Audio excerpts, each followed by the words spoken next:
Hello, everyone. Bilal Malas here. I'm with Alexander Robinson, Associate Advisor at Manulife Securities. And Alex, I'll just pass the ball to you. Please introduce yourself. Who are you? Where are you from? And who do you help? Perfect. So yes, my name is Alex Robinson. I'm an associate advisor with Manulife Securities in Ontario, Canada. I help, at this time, many people, but in particular, telecom professionals with one of the major providers here in our country. I'm a part of an amazing team, advisors based out of Oakville, Ontario. How many clients, how much did they generate? And then we'll dive deeper into all of that on the. Okay. So in terms of like a doctor client, like I haven't gotten like a large number, but I'm in talks with a few that are close to closing. So the biggest case that hasn't, it's probably been delayed, like we can still do stuff, but just not as much as we had wanted. So there was one person that they were looking to acquire a farm, and they had a large pension, like $800 and something thousand pension from a former employer.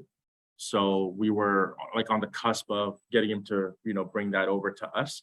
But he decided, like, as a family, so it was more than just his own decision. Like his father, his brother, and himself, they all pitched in to acquire like a large farmland in a province over. Yeah. So he says, like, while they're settling their finances doing that, probably 6 months to a year down the road, when things have stabilized, he'll come back to us and we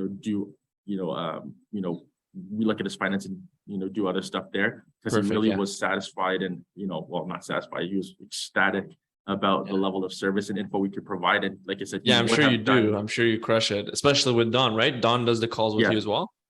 Yeah, so exactly. So basically, like, if they're either a lot of moving parts or they're above a certain like asset total.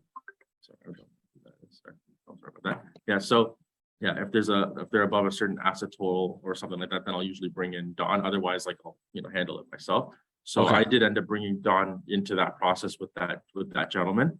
And again, like, if it wasn't for the fact that this was something that went beyond his immediate family, it involved other family members, he would have gone with what we had initially proposed.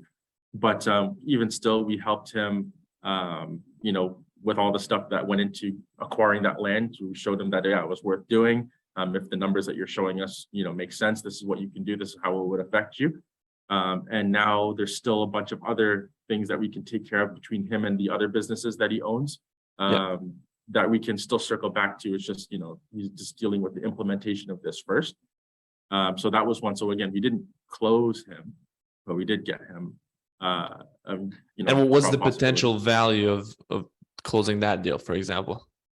So potential value, like, just from an AUM standpoint, we'd probably be looking at about $500,000. And then he would have he would be adding a lot of money each year because he owns 3 businesses. Right. And then that's not including the fact that he's going to eventually get the farm itself up and running. And because it's out of province for him, he's going to have somebody managing it. So he's going to be like the owner, but someone else can be managing. And then we also talked about setting up benefits for the people running, the farm. And then, of course, there's stuff to do with the assets within each of those corporations. So like I said, like, he would be a great upfront value, but long-term too. Also, long-term, because he's going to be having a lot of cash. Because the thing is, we also talked about, he has a unique situation where he's still actually currently employed. So he's making 6 figures from his employment. And he was asking, like, hey, would it make sense if I quit my job and just started taking income from my businesses? Or should I keep my job and let the money just stay within the businesses? So I said, like, hey, as long as you're okay working, keep the job. And then now, instead of creating a tax situation where you're now giving yourself money to yourself personally that you don't really need, because all of your primary living expenses you can meet between you and your wife's normal employment, we can then show you all of these strategies that you can tax efficiently capture that money within the businesses and take advantage of the corporate structures that would shield you. Exactly. So So Oh, yeah, that's they're awesome, so man. I'm happy to hear it. That's the point, was putting you in front of these kind of situations where, these high Mm, level professionals, business people have, and that's exactly what you guys specialize in, is these high level problems that you're able to solve. mm, And I'm happy to hear that we were able to put you in front of, exactly that's what you would consider an ideal client, right? yes, exactly. And Yeah, then awesome. All right. Well, Alex, I appreciate you for sharing all of that with me. We can talk about it real quick on the interview session. We can get it going. But it was just to get a quick update, because last time I think we recorded it when you didn't even launch. And so, you're mm, getting appointments consistently, you refine the mm, niche, and I'd love to just talk about that journey and how it all went. And we can get yeah, going. It shouldn't take us that long. yes, sir, certainly. I'm happy to update you guys. Like I said, that colleague of mine, I referred him to you guys because he's for the past year he's been talking with me, right, and just how are things going, and likewise from me to him, and he saw like, yeah, like I see you getting these meetings and like you're talking about the cases that you're working on, Mhm. and something that I will say that I'm also happy that I stuck with it. And part of it was, um, I'm pretty sure you guys mentioned in the earlier modules too, like it takes time. LinkedIn is, I mean, it's still a relationship building thing. Like obviously, like you can potentially shorten the sales cycle by having like a super rock solid, profile, and having like, airtight messages. Those things can potentially shorten the sales cycle, but ultimately speaking, especially if you're chasing for, higher net worth clients, there's going to potentially be a longer sales cycle because there's more moving pieces on both people's ends that have to be, accounted The for. follow up and Yeah, Mhm. exactly. So I would definitely say, and like, yeah, we can go into more details. So like in terms of the people now that I've just started getting, to sit in front of, and we're on the cusp of like closing deals for. So for example, tomorrow, I have like my fourth meeting with, a business owner in the ag side. He does consulting, and we're going to be looking at a $35,000 a year policy within his corporation, Mhm. right? And that's And then just I have, that's an insurance policy, right? yeah, yeah, exactly. And then he still has other things that we can do outside of, insurance, as a bucket. But I'm just Okay. saying, like, yeah, and yeah, he's not the only one. So Okay. yeah, That's it's just, awesome. I mean, I think for from what I'm gathering, I think the biggest thing for us is that we've been working consistently over a long period of time, and we've been able to adapt. And mm, like, but like for example, right now, so your launch campaign with the vets and the small and medium sized farming businesses, and that's going mm. on. And how did you change the message for you to get more results? Like what did you have to change in the messaging? So what I did was I took the structure that I originally had done with Tiffany for the messaging, Mhm. and I spread it out so it's over a longer period of time, because I thought to myself, the rebuttal sequences, if it goes to there, the success rate of getting an appointment is like almost zero, right? Mhm. But if it's on the connection sequence, the chances of getting an appointment are significantly higher. Yeah. So what I did was, because I stretched it out, I made it so that my first, after the initial connection message, I'm positioning it as, well, from the connection message, I basically tell them I came across your profile because I was looking for, if it's the veterinarian side, I was looking for incorporated veterinarians, and I Yeah. came across your profile. So they know exactly that I was looking for people in that bucket.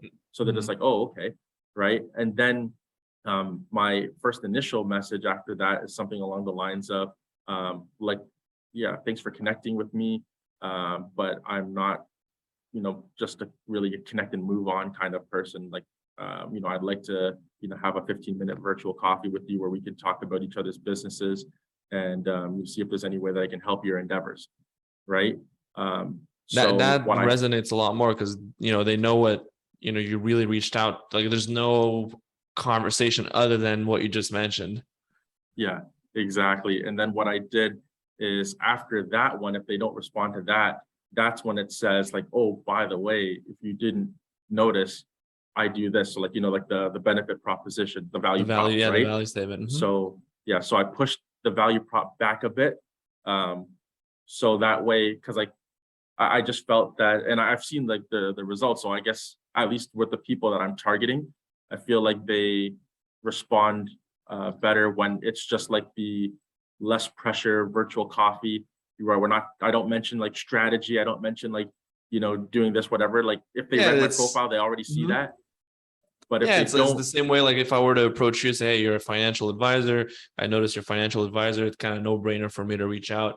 And I just so happen to, especially that's all I do is I help financial advisors. Hey, let's hop on a call, see if there's a fit. And then that worked out. And then even when you have those first conversations, like the first, let's say, coffee chat or whatever, connect call, how does it usually go? So yeah, so for that, I kind of took a page out of T's book, because like you sent me that recording Oh of yeah. her kind of talking. So I don't say that I'm working on a book. I'd love to try that strategy, because there is a book that I actually want to make. But what I basically do is I just say, hey, I'll start off by talking a little bit about myself, and I want to hear a bit about yourself. So of course I asked like why you took the call, and most of the time they're like, a few times they'll say it's either one of two things. It's either I just thought that you are somebody that knows what you're doing, so I just wanted to hear what Yeah, what you're your thoughts were. persistent. Maybe you have some Yeah, you're value. persistent, Let's talk. whatever. Yeah. But the hot ones are the ones that are just like, hey, I actually do have some thoughts about what I can do with my business and things like that. So you seem like somebody that would have some ideas on that. So that's what I like to hear. They're actively looking to solve the problem, right? Yeah. So it's generally one of those two camps. Of course, like it's the more hey, I just want to kind of see what this is or whatever. That's more common. But I am getting people that say like, hey, well, if you can actually do something, then this is what I'm thinking of. Let's talk. Yeah, Or here's all my situation. Like here's what I have. Here's how many businesses I have. Here's how much money I'm making monthly, yearly. Here's my my family size. Here's how much my spouse is making, my kids, and all of that. They just lay it out, right? It's okay. So what do you propose? Yeah. Yeah. So then I basically qualify them, right? Because some of them, which I learned while talking to them. So some veterinarians, they are employees, so they're still, so it's kind of like a a doctor that's employed by it. Well, I guess not a good example, because most doctors are going to be have a professional medical corporation, but for veterinarians it's a little bit different, where apparently from what I've been hearing is that it's harder for newer veterinarians nowadays to buy or own their own practice. So it's easier for them to become an employee of an existing veterinary corporation. And then you have corporations that buy and own other veterinarian corporations. So you have like these like huge corporations that own multiple other people's practices. Yeah. So now that I know that, there's that's also another value add too, right? We're just like, hey, so when people say like, hey, well, you know what, I don't actually have a corporation, so I'm probably not the person for you, then I can come back to them with, they qualify themselves. For your career as a veterinarian, do you see being incorporated as being a part of your wealth building strategy, or are you planning to retire as being an employed vet and not have your own corporation? Then like, oh, I haven't really thought of that. So okay, well, reach out to me in the fall and we can talk more, because I'm busy right now.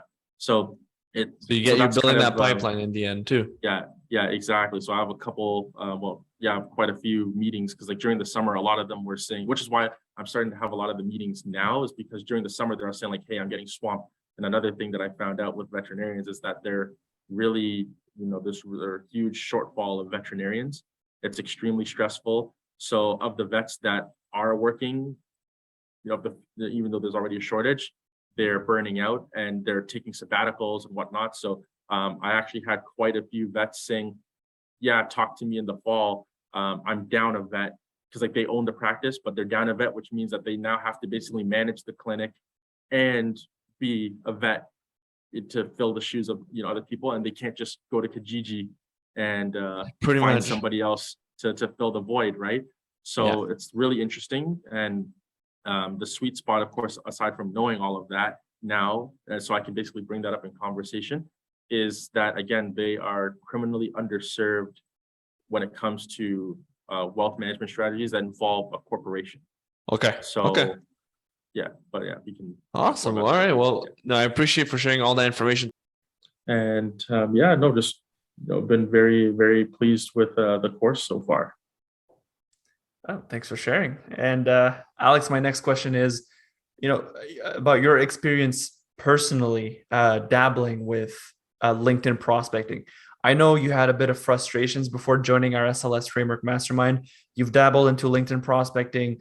You've heard that you had to niche down your practice. You've done that, but to no concrete results, I believe. And can we talk a bit more about the frustrations you had towards that specifically outbound prospecting on LinkedIn, and what kind of frustrations you had before joining the SLS Framework Mastermind?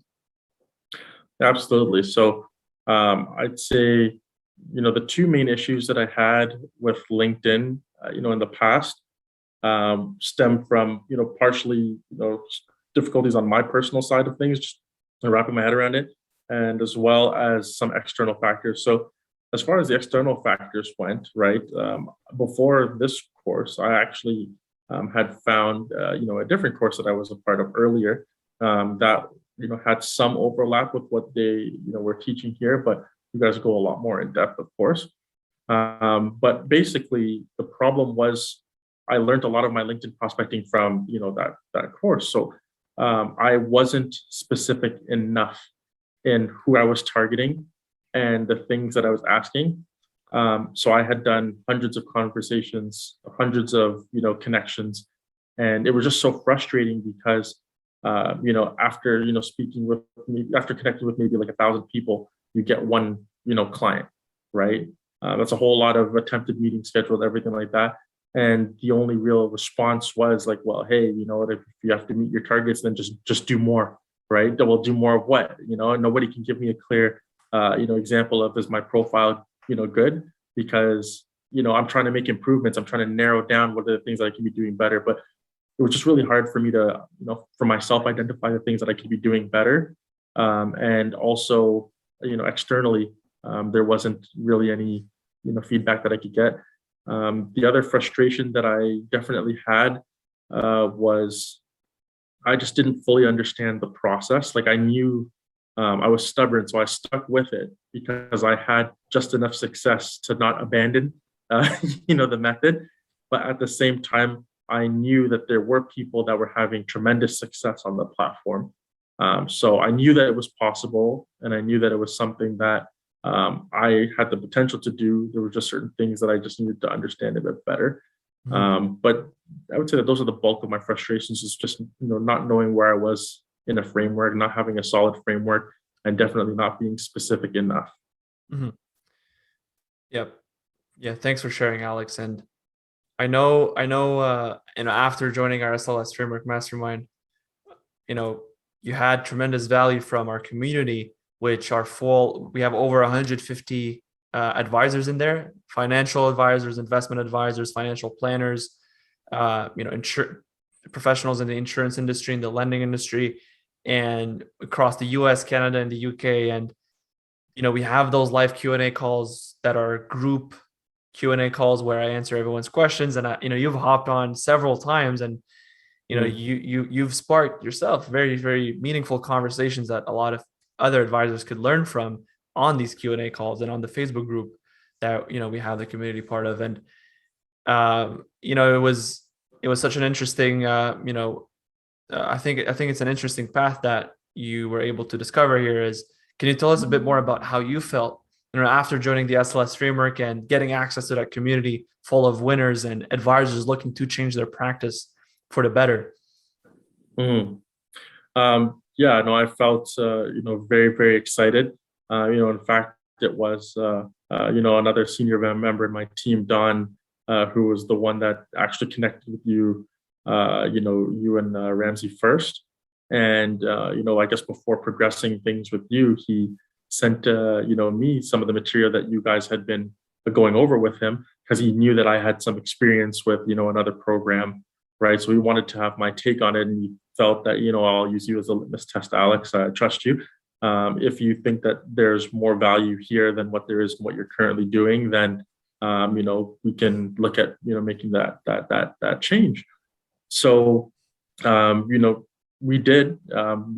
I could tell from the very beginning of the presentation that you guys laid out that yes, there's a level of structure, but not just structure, but understanding of structure, and the ability to convey it. That was really, really important for me. And something that I was very surprised and impressed by was the community as well. So again, like I haven't been in the program for a terribly long time, but in the short amount of time, I remember what was it? The very first day that I got my login, my password, and everything. You told me about the Q&A. The next day there was a Q&A, and I was on there, and it was just amazing. Just to speak with people that had been, doing it at various lengths. So it was a healthy mix, right? Like I've got to talk to people that have been in the program for over 6 months. I've got to talk to people that were, just a little bit further ahead than me. And I was able to get a lot of insight as to, how are they targeting people? What is it that they're working on? What's important to them? And I think the reason why, it sparked some good conversation is because again, I took a different path to get here. So, I feel like there's certain things that I'm looking for that maybe they haven't realized that they also want to identify. So when I point that out, and I know you guys have said at some points too, like, oh, that's a really good question, right? And this is how I'd answer it. So, it's definitely been great, especially because, I know there's a lot of people like me that learn by conversing. Not just by reading and watching videos, even though those are helpful, but once I've gotten that information, like I know that I really crystallize it if I'm able to actually speak on it. And I'm also just like a sponge, just soaking up information, like even being able to talk to you guys. I think that's also very important. The masterminds behind the course and everything like that, to be able to pick your brain reliably twice a week. That's huge, especially how fast things change. Being able to pivot and get another expert opinion on something, it's definitely been a very great experience. Awesome, Alex. Yeah, I appreciate you for hopping on those Q&A calls and being part of the community. And my next question is a very short one. Like, what would you consider to be either a little or a big win since you joined our SLS Framework Mastermind? Okay. Yeah, you know what? I would say, a big win has definitely been, there was a gentleman in the call that was doing a niche that I was thinking of targeting. So I didn't actually end up choosing to go with that niche, but it was one of the two that I had narrowed down where I wanted to start with. So, after, him actually being on one of those community calls, and we got to talk a bit, we ended up, going to Starbucks, and we had like a great, an hour and a half, meeting afterwards, which was amazing. And I mean, he's been swimming in that niche very, very nicely. So again, that's some real value, right? Like, even though I didn't end up choosing that niche, right? So, I mean, it might sound, weird to somebody listening, saying, well, how is he answering the question? How is that a big win if he didn't actually go into that niche? Well, just like I felt like I had so much information that if I wanted to do the niche, I could make it work. But because I was able to get such good information, I was also able to decide that that is not for me the type of niche that I would want to go into. So, and again, I think that was very invaluable, and I got a good professional, colleague out of that. But in terms of something that I was able to, act on is, even the conversations that I've been having over LinkedIn, after joining the program, but still, doing some of the things that I was doing before, just continuing conversations. Those have gone a lot better, and I've generated some meetings. I like to call them resuscitating prospects. Bring some people back from, being disinterested possibly, or being flaky, just by using some of the framework structures that you have in the messaging. So again, there's stuff at all levels that you can apply. But of course, once you understand like all the different pieces and you start putting things together, that's when you start having the really big effect. So yeah. That's awesome, Alex. Thanks for sharing that with me. And yeah, I remember that day clearly. And when you connected with that gentleman to a coffee at Starbucks. And Yeah. Alex, a final question here, a short one and sweet one. What would you say to someone who, an associate advisor, part of a team, if not an agency, a team leader, right? An agency owner who leads a team. What would you say to an advisor like that who's on the edge of joining the SLS Framework Mastermind? What I would say is look at it this way. It's for starters, it's a very, very high value add for your organization to do, right? Because what's going to end up happening is, like, I do believe that LinkedIn is the future, especially with lockdown. Like, I don't think this is going to be changing anytime soon. A lot of people now prefer to be reached on LinkedIn, as well, if you haven't formally met them before. But the framework and everything else that is being, taught is also, exceptional, and it carries over not just with LinkedIn, but for all the other social media platforms as well.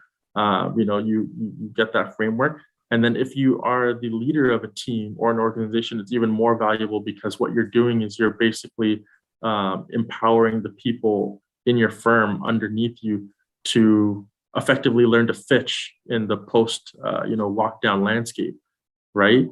And there's so many other little things that I could go into that you cover. I don't want to horrendously oversimplify the the amount of learning and material that I've been exposed to, even only in the first few weeks. But it would be a tremendous value add to do, especially with the Q&A calls. And there's just so much business being done here. So I think I'll end off by saying this point as well. Depending on who you are and where you are and how long you've been in the business, it might seem like LinkedIn prospecting is optional, or something that you can do. But believe me, when it's being done properly, it can lead to some very, very impressive results that you duplicate this kind of results. And most importantly, what you're being taught here is how to become the authority in a particular space. And I don't think that really needs to be elaborated onto too much. You can't pay for that kind of positioning in the minds of your leads and prospects, right? So it's very thorough. It's laid out step by step. It's very easy to grasp, and then to have some of the more nuanced areas filled in. You have access to the Q&A sessions where you can hop on, and best of all, there's people in the community that are very, very generous. Some people doing some very, very interesting things, and being able to interact with people that are so forthcoming and so willing to share what's worked for them in the past, so that you don't have to fumble around in the dark trying to get your feet on the ground. It's invaluable. It's invaluable. I would say that it's definitely worth doing and experiencing. Yeah. Awesome, Alex. Well, I appreciate you for hopping on and sharing, your journey so far. And I just want to say to your success, and thanks for hopping on. Thank you, Bilal, for having me. And I look forward to continuing to learn, and I'll see you on the next Q&A. Absolutely.